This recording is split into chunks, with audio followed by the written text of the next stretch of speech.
Dear Mom and Dad, I've been at a sleepaway camp for almost 3 weeks. And I'm getting very scared. Welcome to Sleepaway Camp. Someone is watching you. Hey, Mama, read love. Someone is waiting for you.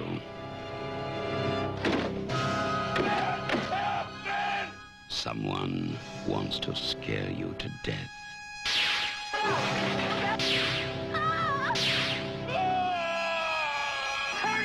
Turn the wheel! Oh my God! Sleepaway Camp. You won't be coming home. Hey everybody, this is the BMovie Appreciation Program, Episode 1, the flagship episode, the new episode, brand new, spanking new. Well, I guess we need to describe what this program is going to be about. Yes, we do. And it's about B-movies and appreciating them and loving them and finding the hidden gems and the secret meanings and messages in these movies. Gonna dissect them. Yeah. On a bi-weekly basis. Basis. That's right. God dang it. We are Pony Gnome from the Fat Pony Gnome Show. You may have heard us on there. A weekly comedy podcast. Find us on FatPonyGnome.com. We are branching out to the B-movie realm because we like them. We appreciate them. Hence, I think hence we'll the title. have a new kind of viewpoint on these forgotten classics and gems and not so classics and not so gems. The crappy. I love the cheesy and the crappy, so here we are. That's right. What are we doing this week, Pony? Sleepaway Camp from 1983, which is kind of a classic in its own right. I don't know. It's not that much of a. It's actually a really decent movie. Like nothing to be embarrassed about. It's not too cheesy. So, you've seen this previously, right? Yeah, I rented it from the VHS store back in the, I guess, I don't know, mid-90s, 2000s, somewhere around there. From the good old Pick-a-Flick. Yeah, back when you could rent VHS tapes. All right. Grainy, crappy tapes. So what were you in your early teens, late teens?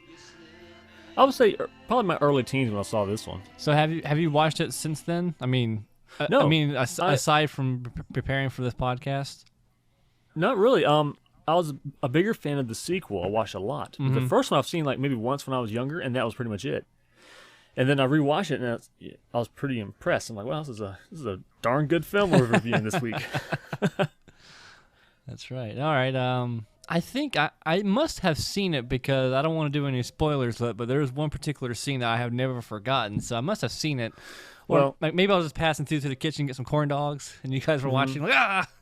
So. Well, it has one of the best twist endings probably in any movie ever, and it's pretty surprising. We'll get to it later, but yeah, it's got a great ending. It's shocking, and still, it gave me goosebumps. I knew it was coming because I've seen it before, but it still gave me goosebumps when it popped on. Decades before M. Night Shyamalan Ding Dong, there was Sleepaway Camp.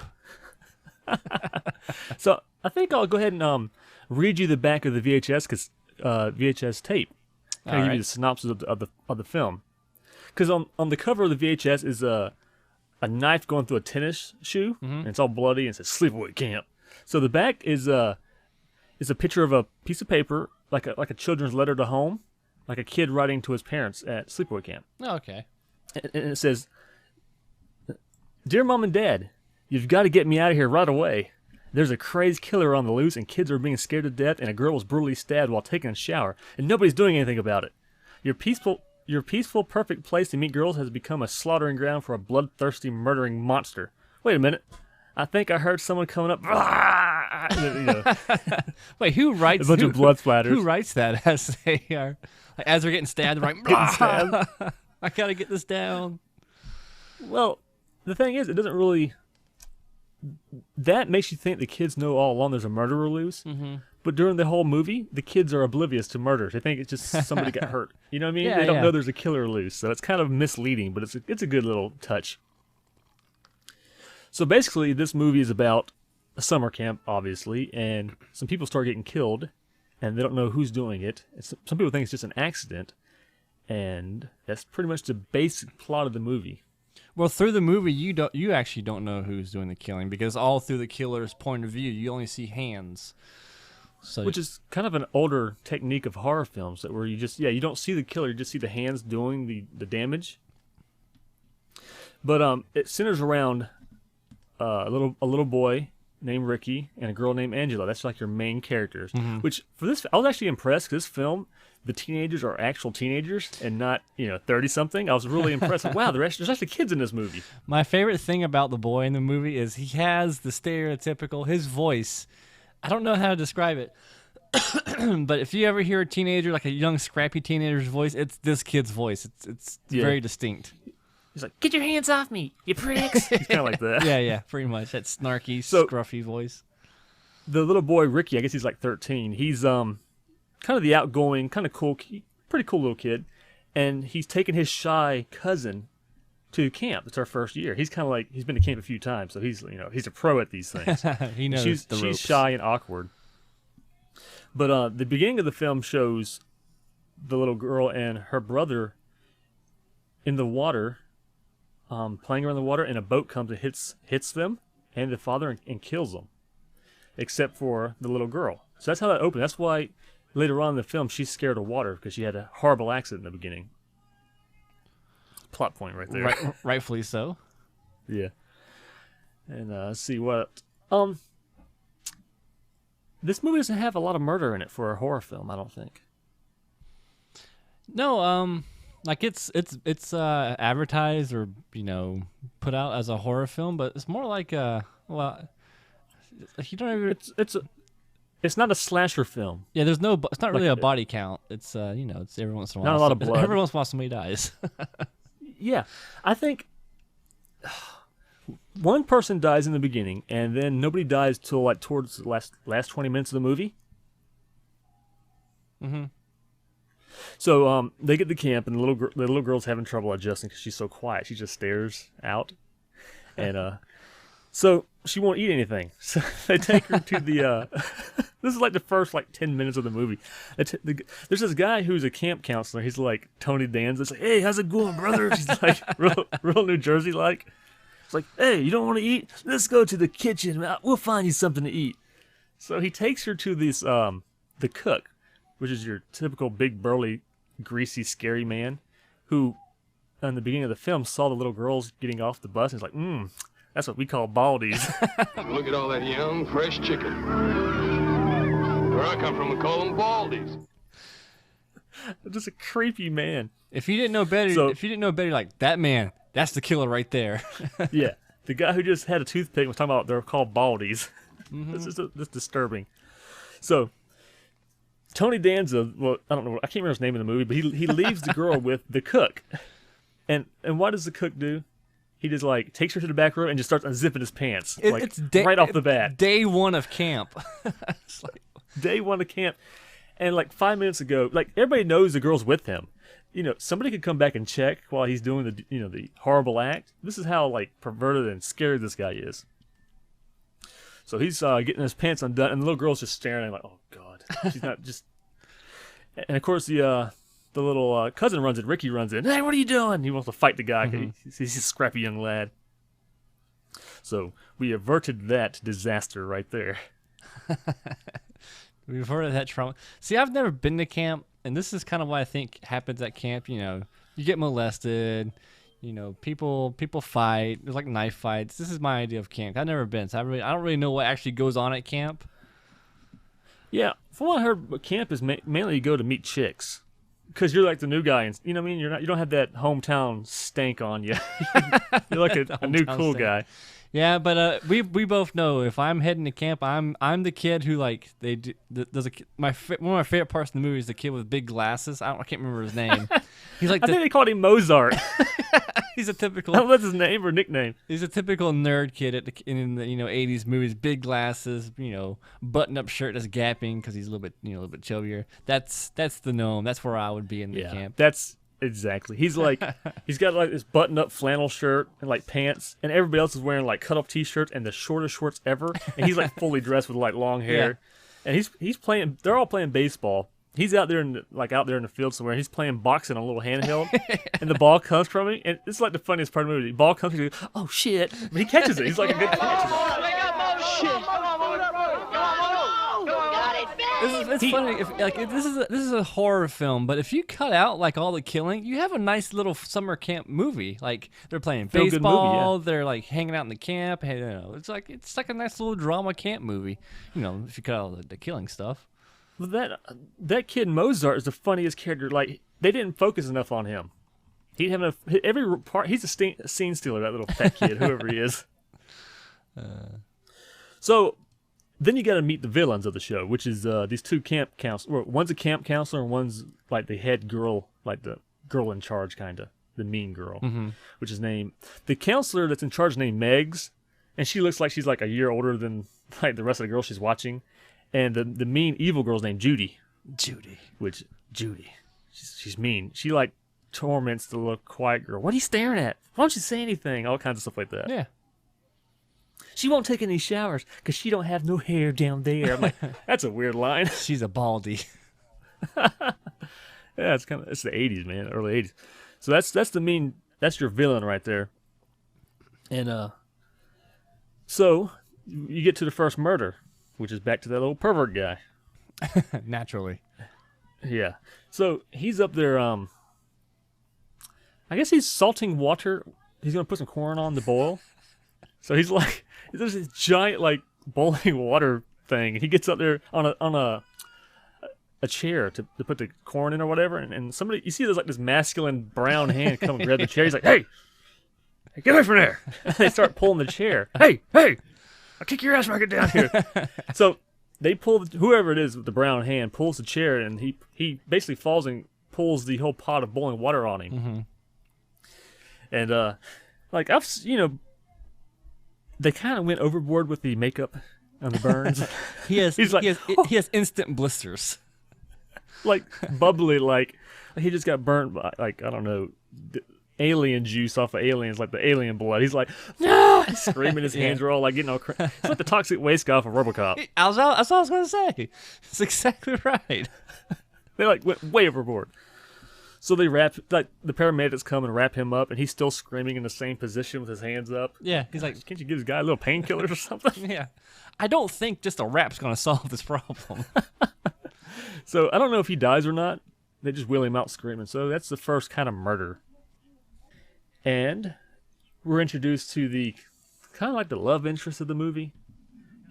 This little guy, he's a friend of Ricky's, and he kind of has the hots for this quiet cousin of Ricky's. His name's Paul, and he's a little too nice. He's kind of I didn't like him. He's too nice. He just rubbed me the wrong way. Yeah, she should have totally went for Mozart. Mozart was cool, yeah, with his little video games. Yeah, but he's like a blonde kid. And he's just too nice, and he's a pansy boy. Yeah. I forgot to mention the mom of the Ricky and Angela. There's something totally off with her. She's apparently she's a doctor. Yes, we learned that much about her, and she apparently gave them their physical so they can go to camp. It's another plot point you got to keep in mind. Don't tell anyone that your mother gave you a physical. And she's like, really? Oh, isn't that nice of me? I made you lunch. Isn't that nice of me? She's in the very beginning of the movie, sending the kids off the camp. Which she looks like a dude to me. That's what I was about to say too. Which we'll put that aside for just 1 second. I've heard people complain about her acting, and like her acting was great. Her whole portrayal, like her acting is perfect. It like makes it just seem creepy and weird. Like where she's like uncomfortable. Yes, I believe there's chips in that bag. Yes. There should be chips. I'm like, what's going on here? Yeah. Really, really creepy. And she definitely has some kind of 5 o'clock shadow. So I was looking for Adam's apple. Yeah. I was like, because her mannerisms and just everything about her was off. He's like, something's off. Murder number 2 is kind of crappy. These guys want to go skinny dipping because hey, let's get the chicks naked and let's go jump in some water with them, which I don't understand because. Cold water and naked body. I don't really want to be seen. Well, maybe it's a lake. Maybe it's not so cold. Yeah. Can I leave my underwear on? So they go. The guys go. Let's get Angela. Yeah, why not? And they go to try to pick her up. The two guys, and she is not she's not even responding with a yes or no. She's just staring out with them big brown eyes. Yeah. And they get mad and start like yelling at her. I don't understand that. Which guys do when guys are turned down, they get vicious, man. I don't understand the impulse of like, let's try to get the girl who doesn't respond to anything, and then get mad when she doesn't. Like, well, what do you expect's going to happen? Yeah. So the two, I think it's the same two guys. They get some girls to go skinny dipping, but first they get into a boat and get out there in the water. And the guy has a chick in his boat. Finally got a chick with him, and he's like starts rocking the boat. There's snakes out here in the water. I'm like, why are you taunting the only girl you get to get in the boat with you? The water really does feel warmer at night. You better not leave your hand in there too long. All the water snakes and snapping turtles come out at night. Yeah, sure. Really? If you fall in, you could be eaten alive. Hey, quit rocking it, will ya? Why? You're not scared of a few snakes and turtles, are you? So he dumps her over, and she swims off mad, and he goes underneath the boat, and he's gonna flip the boat over, and some dark-haired person pops up. He's like, "Hey, what are you doing here?" And then somebody drowns him right there. Mm-hmm. And his body washes up later, and he's like got snakes come out of his nose. Yeah. You know, ironically. Well, I mean, yeah, snakes. because he's talking about snakes. His mannerisms. Maybe he really didn't want a girl to be in that boat with him. Just a thought. Just a thought. Maybe he was. Maybe he was bummed out that the girls came skinny dipping. He seemed like he might like the fellas. Oh, I didn't catch that. I wasn't quite sure. Yeah, he had a lot of aggression towards women. Yeah. Like I'm saying, he finally got the girl in the boat, and then he just like taunts her and throws her out of it. So they found him, so the first guy says an accident, like that could happen, you know. We don't really like him anyhow. He's pretty creepy, so the camp didn't really mind. Mm-hmm. The second guy said, okay, Tony Danza's like he's a strong swimmer, and the camp head guy, he's like, shut up, don't say that. He was a strong swimmer, man. So they call that an accident. Let's back up for a second. We missed one of my favorite parts of the movie. So before they find the body of the guy who was drowned, it cuts to the camp counselor, the main head guy, telling Tony Danza, like, those kids threw the chairs in the lake again. Go get them out. He's all mad, throwing them out. That's one of my favorite parts. Danza? Yeah. He's like, these dang kids. Throwing the chairs out of the lake. He has the tightest clothes on. You can see, like, moose knuckle. I mean, he wears smaller shorts than all the girls. It's just a throwback to a time period that was pretty laughable, man. The short shorts. He's like really buff though. Yeah, like he can wear them. He's buff. Like I'm like, oh yeah, he could beat you up in 2 seconds. Yeah, like you're not gonna make fun of that guy. But he was cool. He's like the nicest guy in the movie. Yeah, he should be the hero. Now another guy. Okay, that's two. We got 2 murders so far. The third murder I thought was pretty funny. I don't remember what this guy did to deserve the murder from whoever he taunted, but he's in the bathroom, and my notes just say bees in the shitter. I think they were throwing water balloons from the roof. That's right. They threw water balloons at Angela. Mm-hmm. So you got it's a murder mystery. So you got to think who's doing the killing. Is it Ricky? You don't Is know. it Angela? Is it Paul? Who knows? Is it Tony Danza? Who knows? So somebody throws bees into the bathroom. That guy's taking a dump, and some reason he doesn't think to crawl out from underneath the stall. Well, they put a broom handle through all the stall doors. So like, okay, you have the top. You have the top. You can jump over. You can crawl at the bottom. But he's like, oh, there's pee on the ground. I don't want to touch it. He's like, help! And he falls out, and you see his body. And again, they just went way overboard on the makeup, man. He had like all these pustules and boils all over his face and arms. Like in 2 seconds, he was covered in filth from the bees. Again, they said, well, somebody was just playing a prank. That's what the camp head camp guy, the owner, called it. Mm-hmm. Yeah, boys were playing a prank, and they didn't mean to kill him. They just threw some bees in there. Thought he'd run out. Boys will be boys. So the camp, nobody in the camp thinks about the murder. So that's 3 guys. The 4th murder is this is like towards the end of the movie. Mm-hmm. You have a lot of people picking on Angela basically through the middle of the movie. Just kind of, I guess, showing the torment she had to go through. And well, there's another good Mozart scene we can throw in there. Of course, this scene has nothing to do with the movie. He's okay. He's a nerd, of course, so he's sleeping while everybody else is out. And he's got a nudie magazine laying on his chest. He's fully dressed, laying in bed with a nudie magazine. Wouldn't you be? And they do, yeah, but it's just funny. And they do the old gag of like put the whipped cream on his hand, so he smacks himself in the face when he tickles his nose. But Mozart jumps up and grabs a knife and says, "I'm gonna kill you." That's a pocket knife, not a pocket knife you have to unfold. That comes out of a sheath. His comes out of a sheath. Yeah. And he runs after. It's Ricky. That's so he runs to Ricky and tries to you can tell he's not gonna hurt him. They're playing basically. So the guy comes in and takes poor Mozart's knife and tells him, you didn't get this back to the end of the summer camp. I'm like, God dang, man, Mozart just can't catch a break. I know. Old Tony Danza. You were just playing. So, and the camp counselor, Meg, who's over the girls, takes Angela and throws her into the lake, which terrifies Angela because she had the whole ran over boat syndrome with her family, which would, make kind of anybody scared to be in the water. So Meg has a night off. So she goes to shower up because she's got a hot date with the old camp counselor dude, the owner. Yeah, it's kind of odd. Yeah, she's like, "Hey, that dinner you promised me?" He's like, stutters like, "Is 9 o'clock okay?" Because she looks like she's about 19. He looks like he's I don't know, 65. Yeah. So she goes to take a shower, and somebody knifes her in the back through the shower curtain. Was it Mozart? Who knows? Ooh. It could have been because the knife looked kind of like Mozart's, Mm-hmm. So she falls down dead. Pretty sad. And the guy, he's waiting around. His chick ain't showing up. His little tail, Isn't he wearing a fancy blue suit too? He dressed up. And he went looking for her. She's supposed to show up an hour ago. He's asking all camp counselors. So he goes to the Judy's room. This is the mean, evil one, and she says, "Hey, she went to take a shower." So he goes to the shower stalls and finds her dead, and he's just outraged. Yeah, he's not sad. It's personal now. Yeah. No. He killed my tail. Yeah, basically. Or she did. No, Whoever did. Not tonight. Why couldn't you wait till tomorrow? So he kind of gets in his head. It's got to be that little Ricky kid, because he keeps getting into fights with everybody, protecting this Angela. So he's like, it's probably a Ricky kid. He's like, I should have stopped him when I had a chance. He was not worried about his business before, but now he's like, he killed my lady, my sweet date tonight. So he goes looking for Ricky, and somebody comes back to Judy's room. She's laying up in there by herself, and what do they do? Oh, punched her in the face, poosh. Somebody, just knocked her out with a punch.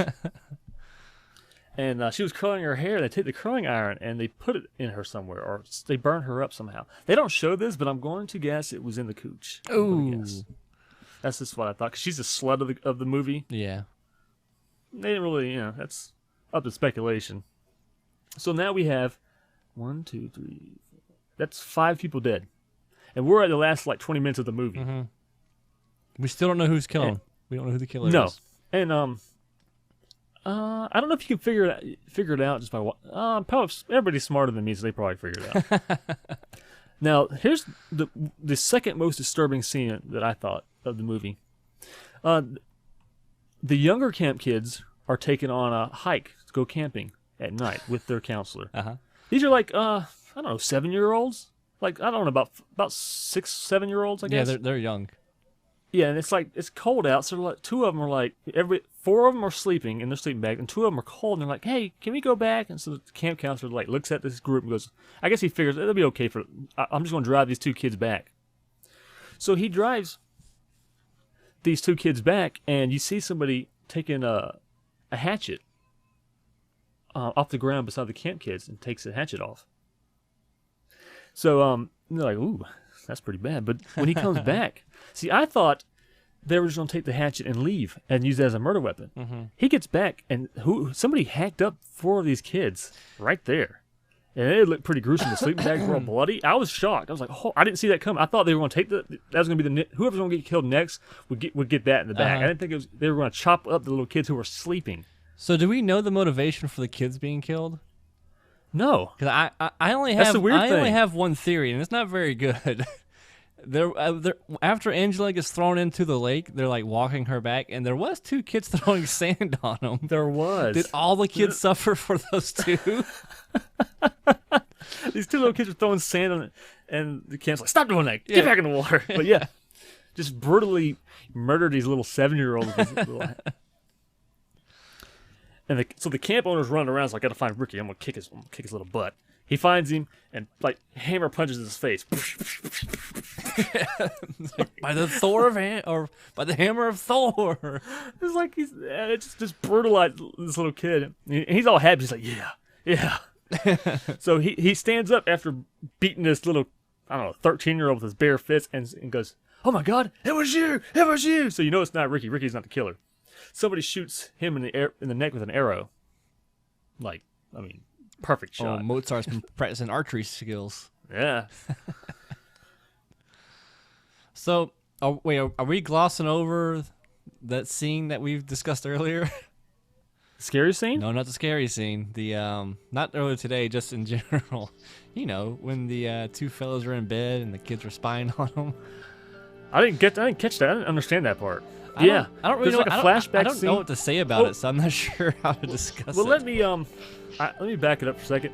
Paul, the entire movie is trying to woo Angela, but she's not. Like he'll try to kiss her, she'll pull away, and he tried to make out with her by the lake, and she ran off. But when she ran off, they had this like flashback scene. And it shows Angela and I guess Ricky spying on these two guys in bed, like cuddling. Yeah. And one of them kind of looks like the mom, but I'm not quite sure about this part. Right. And it shows the two kids on the bed pointing at each other and it's spinning around. And it's just a very odd scene. There's like, why is there two guys in bed? Like it doesn't make any sense till you see the end of the movie. The two guys were in bed and the kids were like giggling at them and pointing at them, and then they switch places or something. one might be the mom in bed as a guy. We're not sure because that's what I was the whole thinking. 5 o'clock shadow thing. Adam's apple. Yep. So the whole camp is like after they find Judy's body, the camp owner's body. Like so they're like the rest of the camp counselors are like, we got to get the kids out of here. We got to find everybody and get there's a murderer. Finally, everybody knows there's a murderer loose. After 5 killings, because they find Meg with the slice down the back. So so Paul's like, hey Angela, you want to go like? Well, she tells Paul's trying to pick her up again because he kissed another girl and he's trying to say I'm sorry because Angela's not giving him any action. He's 13, he's got to get some action. So, I know. Yeah. So she tells Paul, meet me down by the lake. So he goes down there and he goes, hey, I ain't got no clothes to swim. And so she's like, take them off. He's like, heck yeah. Like she said, hot his shirt's dog. off. He like rips them off with one hand. Yeah. So there's a cut right there, and it cuts to the camp counselor, Tony Danza. I'm glad Tony Danza didn't die. I was like, please don't kill Tony Danza. He was cool. So he runs down there and he's trying to get all the kids rounded up, and he sees Angela like stroking somebody's head and humming. He's like, and how do you now? We're at the crucial point of the film right here. Yes. So you see, she's humming and caressing his head, and you see the head roll off. Right. And you see her sitting with a naked body. And so you see the head roll off. And the next scene is a full body shot of Angela, and she's screaming, like her mouth is open, and it kind of pans out. She's got crazy hair, and you see a dong. And Tony Danza's like, this is what kind of made me mad, but Tony Danza doesn't go, oh my gosh, she cut Paul's head off. Tony Danza goes, Angela's a guy. More importantly, he's seen dead bodies. I guess so. But he didn't say a word about Paul's head rolling off. He just sees Angela's covered in blood, and he sees her dong, and he's like, he's like, she's a guy. You can't believe it. But it's one of the most eerie scenes because it looks like a wax figure of Angela, and with the sound effects and the way they shot this, it's scary, man. This is a spooky twist ending. So. And it like zooms in on her face, and it's you have to go look on YouTube. I mean, if you're not gonna watch the movie, at least watch the ending of this. It's awesome.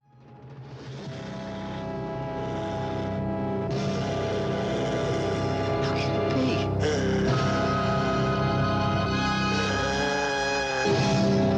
Oh God, she's a boy.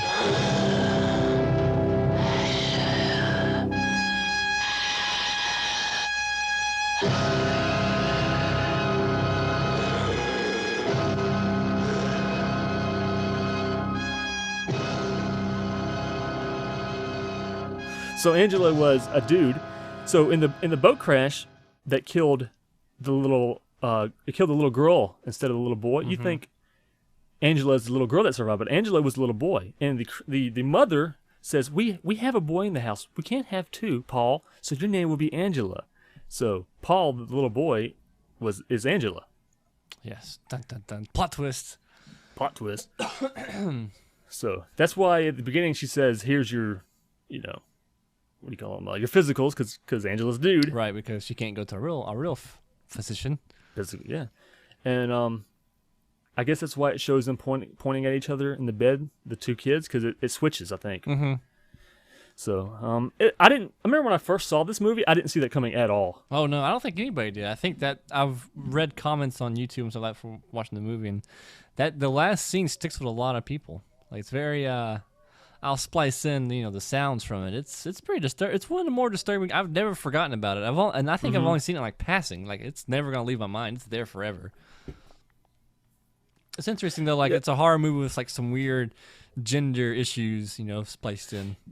Yeah, and it's just most horror movies you can see the plot twist coming a mile away. This one, I didn't know it was gonna be. I didn't know. So you might have thought Angela was a murderer, but you didn't know Angela was a guy. And I'm thinking about like, is Angela? Did she kill Paul because Paul like came on to her one too many times? You know what I mean? Like, why did she cut Paul's head off? Or did she really like Paul? And when Paul saw her wang, he's like disgusted. Oh yeah, I never thought about that. Why she actually killed Paul? Because Paul never really. Well, he did. She did catch him with that other girl. Yeah, but but he just did. I mean, he gave her a little kiss. It was. She killed people. You know what I mean? She killed people for throwing water balloons at her. So that's true. She only like two people deserve to die. Like, or one guy, the corn guy. Let's not forget. Corn guy deserved. She did hatchet little kids for throwing sand on them. Ah, yeah. Yeah, about that. So I got a little tidbit about the last scene, the whole dong scene, lady having dong. Apparently, it was a nude guy wearing a mask cast from the actress's face, that Melissa Rose's face.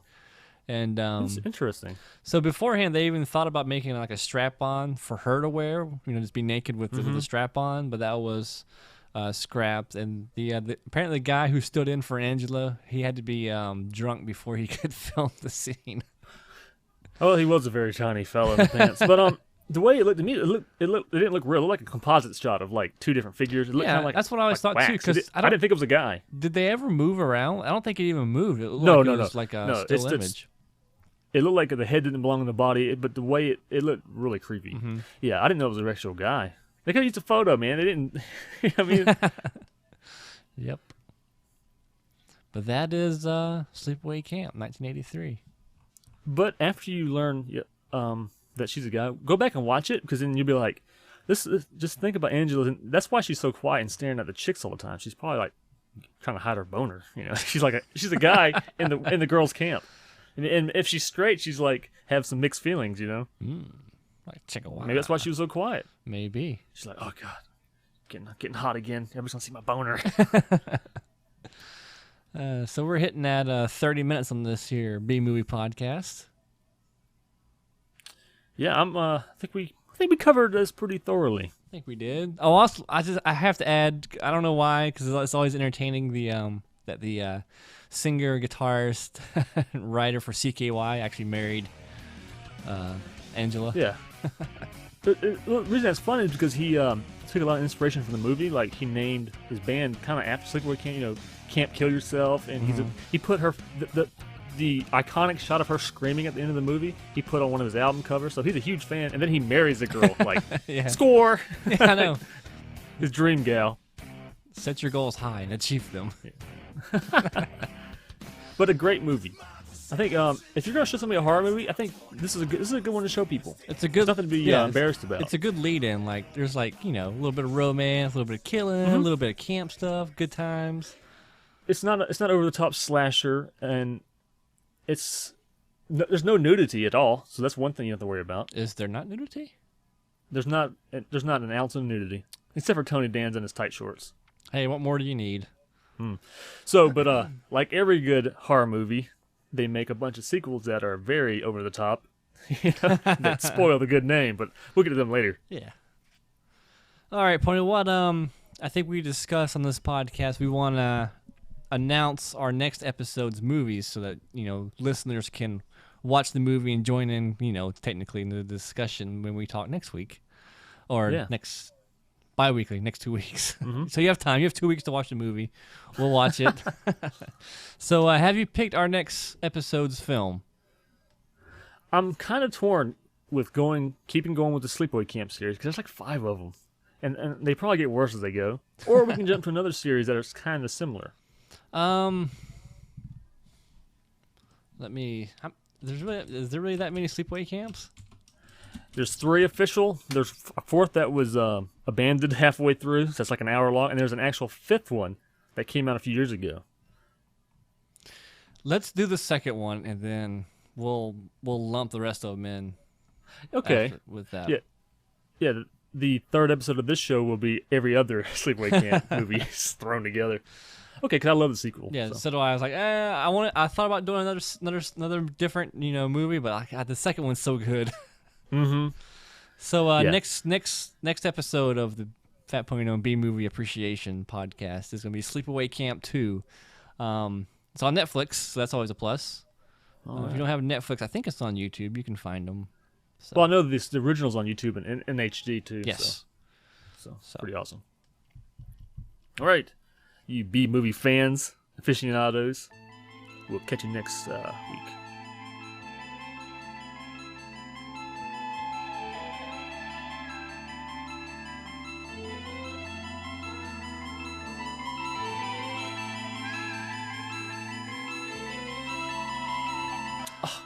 Okay, here we go. I wrote these down. A nice place for summer vacation. A perfect place to die. Ooh.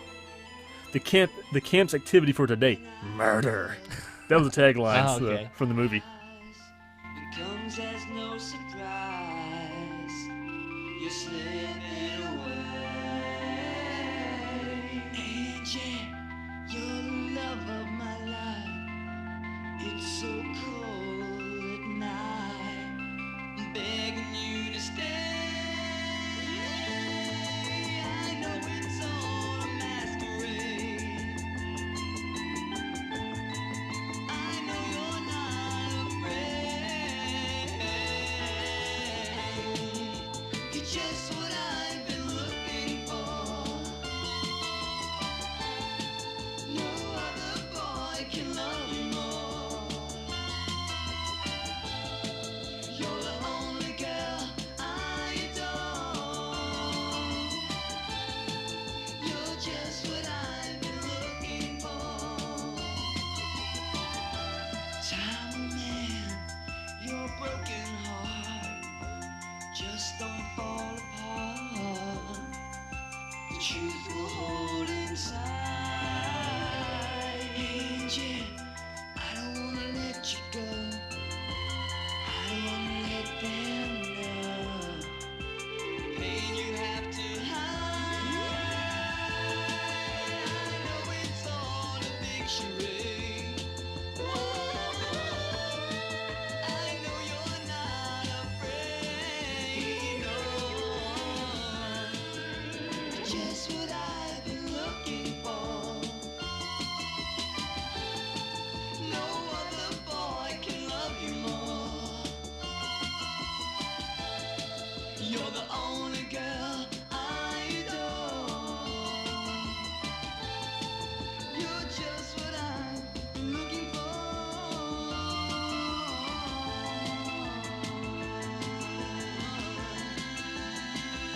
Dun, dun, dun, dun.